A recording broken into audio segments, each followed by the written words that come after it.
सबिका तो जब देखती है ऋषि को तलहा के साथ और तलहा कहता है कि ये मेरी बीवी है तो चिल्लाना शुरू कर देती है सबिका।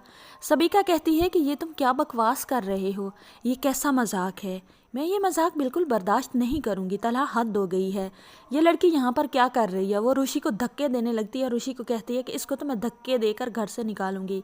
तो तलहा कहता है ये मेरी बीवी है सबिका, तुम यहाँ से चली जाओ। मेरे बाप का यही फैसला था कि मैं ऋषि से शादी करूं और आज मैंने तुम्हारी असलियत देख ली है। ये तो अल्लाह का शुक्र है, उसने मुझे टाइम पर ही बचा लिया, ना जो फैसला मैं कर चुका था वो तो मुझे डबोता ही। तुम्हें तो सेंस ही नहीं है, बात करने की तमीज़ नहीं है क्या? ऐसे ही बात करते हैं किसी के घर जाके। ये ऋषि का घर है और यहाँ वो इस घर की मालकन है। ऋषि मेरी बीवी है, मैं उसे बीवी बनाकर लाया हूँ। तो जो होती है सबिका वो कहती है बड़ी आई ये पारसा तुम्हारी बीवी, ये तो पता नहीं कितनी बुरी लड़की है, इसका करैक्टर पे आपने नज़र डाली है। ये वही लड़की है ना जिसने शारिक के साथ चक्कर चलाए हुए थे। तो जो होता है तलहा वो कहता है खबरदार मेरी बीवी के करैक्टर पर तुमने एक अल्फाज भी मुंह से निकाला तो मैं तुम्हारी ज़बान खींच लूँगा। लेकिन जो होती है सबिका वो पता नहीं किस मान पर फिर जाकर ऋषि से कहती है कि दफ़ा हो जाओ, तलहा और मैं शादी करने वाले हैं। तो तलहा कहता है सबिका तुम्हें सुनाई नहीं दिया, मैं शादी कर चुका हूँ। इतने देर तक आ जाते हैं आसिफ अंकल। आसिफ अंकल कहते हैं कि ये क्या हंगामा लगाया हुआ है और यहाँ पर ये सबिका क्या कर रही है। तो सबिका जो होती है वो कहती है कि आसिफ अंकल तलहा ने मुझसे वादे किए थे और मैं तलहा के कहने पर ही वापस आई थी। तो वो वहाँ पर फिर बलंडर मारना शुरू कर देती है, लेकिन इसने मेरे साथ धोखा किया है।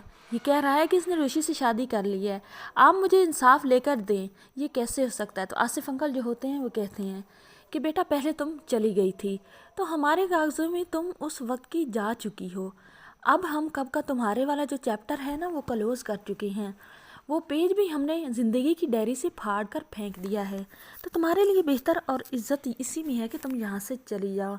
सबिका जो होती है वहाँ से चली तो जाएगी, लेकिन तलहा और ऋषि के खिलाफ अब नई प्लानिंग करेगी शारिक के साथ मिलकर। शारिक जो होगा वो ऋषि को दोबारा अप्रोच करने की कोशिश करेगा, फंसाने की कोशिश करेगा। शारिक अपनी एक गर्लफ्रेंड को भेजेगा ऋषि के पास, ऋषि से उसे कहेगा कि तुम ऋषि से दोस्ती कर लो। वो ऋषि को बहुत ज़्यादा ऑफ़र करेगी दोस्ती की और फिर साथ में घूमने फिरने की, साथ में लंच डिनर की। लेकिन ऋषि जो होगी वो भी, उसे भी पता है कि उसके बहुत सारे दुश्मन हैं, तो वो ऋषि उसकी कोई ऑफ़र एक्सेप्ट नहीं करेगी। नाज़रीन आने वाली के साथ में आपको यही सब दिखाया जाएगा। सबिका तो धरी की धरी रह जाएगी, तलहा और ऋषि की शादी हो जाएगी और वो दोनों हंसी खुशी ज़िंदगी बसर करेंगे। अगर आप हमारे चैनल पर नहीं तो वीडियो को लाइक शेयर, चैनल को सब्सक्राइब ज़रूर करें।